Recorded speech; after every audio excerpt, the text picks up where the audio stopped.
Hi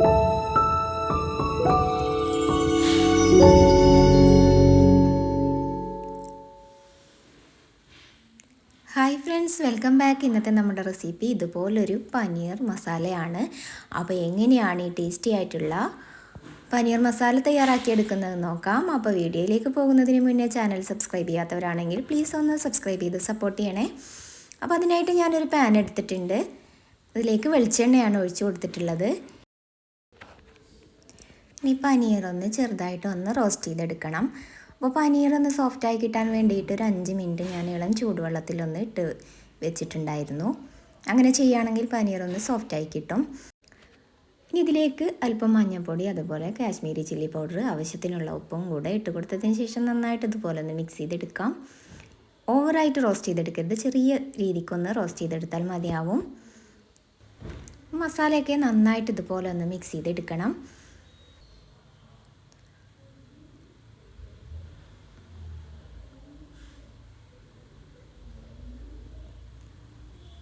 രണ്ട് minute ഒന്ന് wait ചെയ്യാം.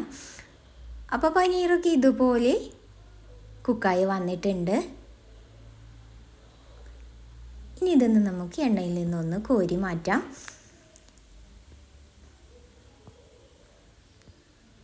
മുഴുവനായിട്ടും ഇതുപോലെ ഒന്ന് കോരി മാറ്റണം.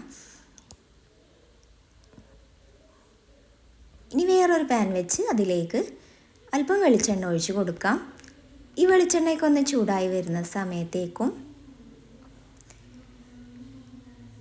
ബേ ലീഫ്, ഗ്രാമ്പൂ, പട്ട, ഏലക്ക ഇട്ട് കൊടുക്കാം. ഇനി ഇത് ചെറുതായിട്ടൊന്ന് റോസ്റ്റ് ചെയ്തെടുക്കണം.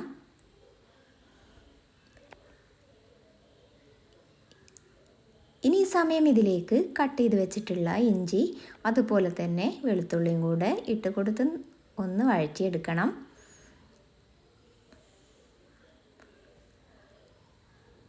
ഓവറായിട്ട് വഴറ്റിയെടുക്കേണ്ട ആവശ്യമില്ല. അപ്പോൾ ചെറുതായിട്ടൊന്ന് വഴന്നു വരുന്ന സമയത്തേക്കും ഇനി ഇതിലേക്ക് ചേർത്ത് കൊടുക്കാനുള്ളത് സവാളയാണ്. അപ്പോൾ ഒരു മീഡിയം സൈസിലുള്ള സവാള ഇതുപോലെ കട്ട് ചെയ്ത് ഇട്ട് കൊടുക്കുന്നുണ്ട്. ചെറിയ സൈസിലൊന്നും കട്ട് ചെയ്തെടുക്കണമെന്നില്ല, കാരണം ഇത് ഈ മസാലകളെല്ലാം കൂടെ ഒന്ന് മിക്സിയിലൊന്ന് പേസ്റ്റാക്കി എടുക്കാനുള്ളതാണ്. അതുകൊണ്ടാണ് ഞാൻ ഈ ഒരു രീതിക്ക് കട്ട് ചെയ്തെടുത്തിട്ടുള്ളത്. അപ്പോൾ മസാലയൊക്കെ ഒന്ന് ചെറുതായിട്ടൊന്ന് വഴന്നു വരുന്ന സമയത്തേക്കും ഇതിലേക്ക് 2 തക്കാളി കട്ട് ചെയ്തത് ഇട്ട് കൊടുക്കുന്നുണ്ട്. ഇനി നന്നായിട്ടൊന്ന് മിക്സ് ചെയ്തെടുക്കാം.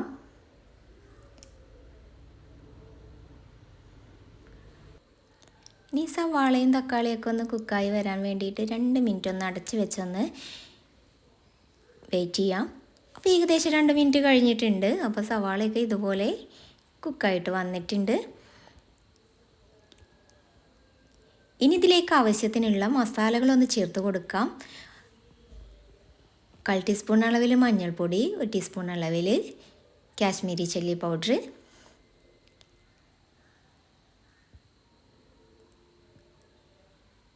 അല്പം ഗരം മസാല, ആവശ്യത്തിനുള്ള ഉപ്പും കൂടെ ഇട്ട് കൊടുക്കാം. ഇനി ഇതിലേക്ക് 1 ടീസ്പൂൺ അളവിൽ ചിക്കൻ മസാലയാണ് ഞാൻ ഇട്ട് കൊടുത്തിട്ടുള്ളത്. ഇനി നന്നായിട്ടൊന്ന് മിക്സ് ചെയ്തെടുക്കാം. ഓവറായിട്ട് വഴറ്റിയെടുക്കരുത്. മസാലയുടെ ആ ഒരു പച്ചമണം ഒന്ന് മാറിക്കിട്ടിയാൽ മതിയാവും.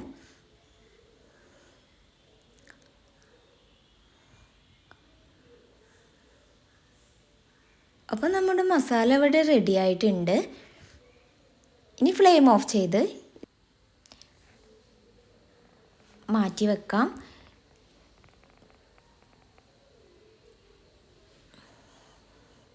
ഇനി ഒരു മിക്സിയുടെ ജാറിലേക്ക് ഈ ഒരു മസാല ഇട്ട് കൊടുക്കാം. മുഴുവനായിട്ടും ഇട്ട് കൊടുത്തിട്ടുണ്ട്. ഇനി ഇതിലേക്ക് സോക്ക് ചെയ്ത് വെച്ചിട്ടുള്ള കാഷ്യൂ നട്ടാണ് ഇട്ട് കൊടുത്തത്. നന്നായിട്ടൊന്ന് പേസ്റ്റാക്കി എടുക്കാം. ഇനി മസാല വഴറ്റിയ സെയിം പാനിലേക്ക് തന്നെ നമ്മൾ നേരത്തെ പനീർ ഫ്രൈ ചെയ്ത ഓയിലാണ് ഒഴിച്ച് കൊടുത്തിട്ടുള്ളത്. ഇനി ഇതിലേക്ക് ചെറുതായി കട്ട് ചെയ്തിട്ടുള്ള സവാള ഇട്ടൊന്ന് വഴറ്റിയെടുക്കണം.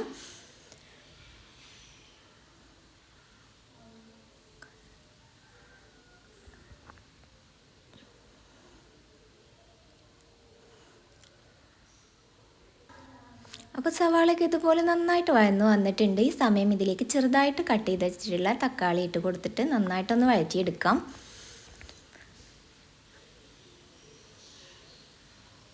2 മിനിറ്റ് ഒന്ന് അടച്ച് വെച്ചൊന്ന് കുക്ക് ചെയ്തെടുക്കാം. അപ്പോൾ സവാളയും തക്കാളിയൊക്കെ നന്നായിട്ട് തന്നെ വെന്ത് വന്നിട്ടുണ്ട്. ഇനി ഈ സമയം ഇതിലേക്ക് ആവശ്യത്തിനുള്ള ഉപ്പും അല്പം മഞ്ഞൾപ്പൊടി, 1/2 ടീസ്പൂൺ അളവിൽ മല്ലിപ്പൊടി, 1 ടീസ്പൂൺ അളവിൽ കാശ്മീരി ചില്ലി പൗഡർ ഇട്ട് കൊടുത്ത് നന്നായിട്ടൊന്ന് മിക്സ് ചെയ്തെടുക്കണം.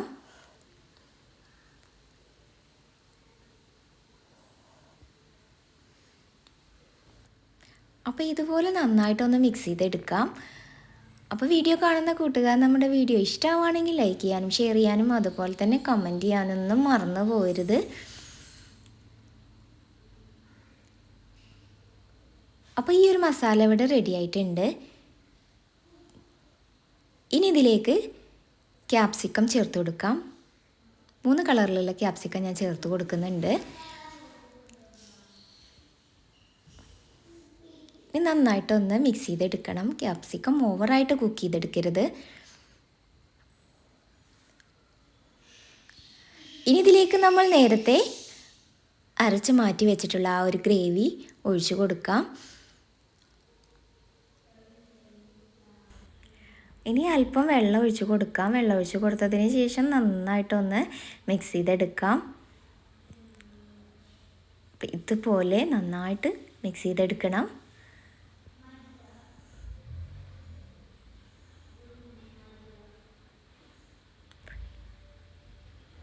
ഇനി ഇതൊന്ന് തിക്ക് ഗ്രേവി ആക്കി എടുക്കണം. അപ്പോൾ ഇതുപോലെ തിക്കായി വരുന്ന സമയത്തേക്കും നമ്മൾ നേരത്തെ റോസ്റ്റ് ചെയ്ത് വെച്ചിട്ടുള്ള പനീർ ഇട്ട് കൊടുക്കാം. പനീർ ഇട്ട് കൊടുത്തതിന് ശേഷം നന്നായിട്ട് അതുപോലെ ഒന്ന് മിക്സ് ചെയ്തെടുക്കാം.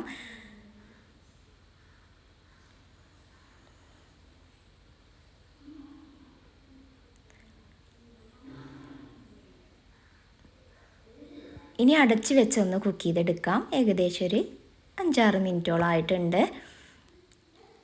ഗ്രേവിയൊക്കെ നന്നായിട്ട് തിക്കായി വന്നിട്ടുണ്ട്. അപ്പോൾ ഇതുപോലെ പനീറൊന്ന് ചെയ്ത് നോക്കാത്തവരുണ്ടെങ്കിൽ തീർച്ചയായിട്ടും ഒന്ന് ട്രൈ ചെയ്ത് നോക്കണം. ഇനി ഇതിലേക്ക് അല്പം മല്ലിയില കൂടെ ഇട്ട് കൊടുക്കാം. അപ്പോൾ ചൂടോടെ തന്നെ നമുക്ക് സെർവ് ചെയ്യാം. അപ്പോൾ ഇന്നത്തെ നമ്മുടെ വീഡിയോ എല്ലാവർക്കും ഇഷ്ടമായെന്ന് വിചാരിക്കുന്നു. ഇഷ്ടമായിട്ടുണ്ടെങ്കിൽ ജാസ് കിച്ചൻ ചാനൽ ഇതുവരെയും സബ്സ്ക്രൈബ് ചെയ്യാതെ കാണുന്ന കൂട്ടുകാരാണെങ്കിൽ പ്ലീസ് ഒന്ന് സബ്സ്ക്രൈബ് ചെയ്ത് സപ്പോർട്ട് ചെയ്യണേ. സബ്സ്ക്രൈബ് ചെയ്യുന്നതിനോടൊപ്പം തന്നെ ബെല്ലൈക്കൺ എനേബിൾ ചെയ്യാനും അതിൽ ഓൾ എന്ന ഓപ്ഷൻ കൊടുക്കാനും മറന്നു പോകരുത്.